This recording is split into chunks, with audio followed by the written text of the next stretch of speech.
Hey guys, so I just wanted to clarify a few things with this new stove that we have. This Country Stoves Carrollton is the model. So we had to, if you've watched one of my past videos, you've heard me talk about how we used to have a Regency ci2700 insert, which is much more flush to my hearth than this one. You can see this one sticks out quite a bit, which really allows the unit to heat my house way better. There's much more metal and surface area exposed with this one, so it just radiates a lot more heat. But yeah, so what I wanted to clarify is that the Regency that we had, the ci2700, I would think it's fine. It's not a bad insert. I think it would be fine for a smaller space than what we have. We're trying to heat about 2,500 to almost 3,000 square feet here. And I think the Regency ci2700 claims that it heats close to that, like within about 2,000 to 3,000 square feet, give or take. I think it would be much better suited for a little bit less than that. So if you have maybe 1,500 or 2,000 square feet max, I think it would be great for that. But for us here, it just seemed to be a little bit overworked for what we needed. It just seemed like we were always stuffing it with more wood, trying to get more heat out of it. And here in the Northeast, where we live, we have we just burn hardwood, so you end up with a bunch of hot coals in there. You know, you're sticking more wood on top of hot coals, and eventually it's kind of like you're running out of real estate in your stove. And, you know, I think we just overworked it, and I think that kind of led to the issues that we might have had. But that being said, the issue that we had, the main problem was that a few bolts seized up inside the Regency. So to clean it, you have to remove a few plates and kind of like baffles and different things inside there with it. So when you have a catalytic stove, there's a lot more going on inside of it. So you have to remove a few more things, which in the case of our Regency, they had bolts that you had to unscrew essentially. And that's what happened. So I trying to unscrew it, I ended up snapping a couple of or kind of pretty much stripping a couple of the bolts. So, which led us to we called the company who put it in, and we found out that they put it in wrong. They admitted to that. The bolts were supposed to be hand tightened, but they were actually torqued in. So when you're thinking about the heat that's in these things, you know, 1,500 degrees, give or take, with these catalytic stoves, you can see it on the thermometers that they give you with the Regency. It would at times get to 12, 13, 14, 1,500 degrees in there. So when you have metal on metal in those temperatures, not bad things can happen.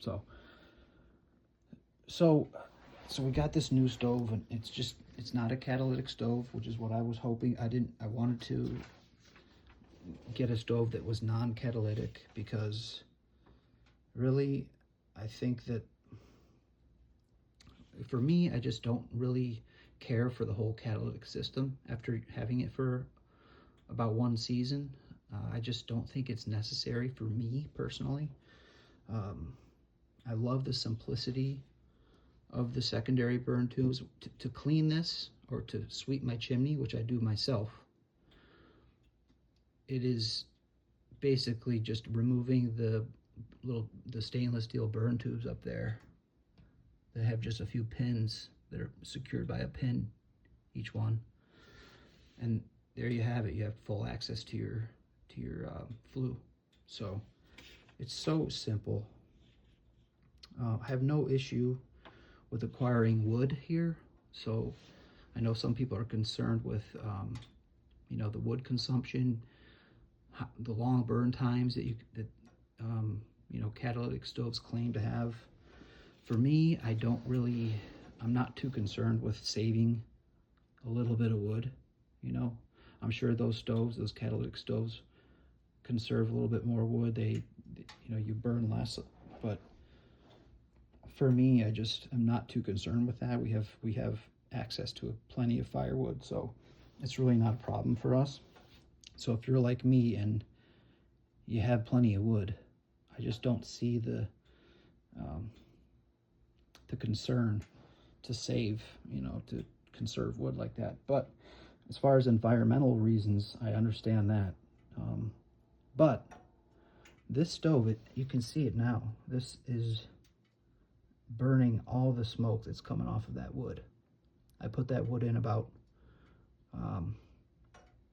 a half hour ago, and I opened the baffle fully, so it's fully getting air in there, and after about 25 minutes I kind of shut it down because it was going pretty good, and now you can see that it's fully choked off. The air's fully turned up, shut off on it essentially, and what you're seeing is that those burn tubes up at the top, they're just burning off the smoke. So it's running at full efficiency right now. So if you're concerned about the environment, you know, the smoke is being burned. If you get this thing hot, it's going to burn off that smoke. So environmentally, this is an EPA certified stove, so it meets all those requirements. So my house is a very well sealed house, well insulated house. So that is another reason why I just am not too worried about conserving wood and, you know, my burn times. I mean, I put about 7 logs in this before I go to bed, and when I wake up, we have a warm house and hot coals in here. So I throw a few more logs in the morning, open up the damper fully, and we're good to go. I don't need 20-hour burn times. So this is my experience. I'm sure that the people that have catalytic stoves are happy with them, and you know what, that's great for them. But for me, this is working out really well so far. We're about 3 weeks into having this, and the only complaint I have so far is that it gets too hot in here. We have to open windows sometimes. It's a great stove. We have about, like I said, about 2,500, 3,000 square feet, and this thing handles it. So if you have questions, let me know. I'm happy to answer them, because I know what it's like to be in the market for something that you're looking to have heat your whole house, and you're going to depend on it. So you want something that's going to work out. Let me know. Give me a comment. Happy to respond. Thanks a lot, guys.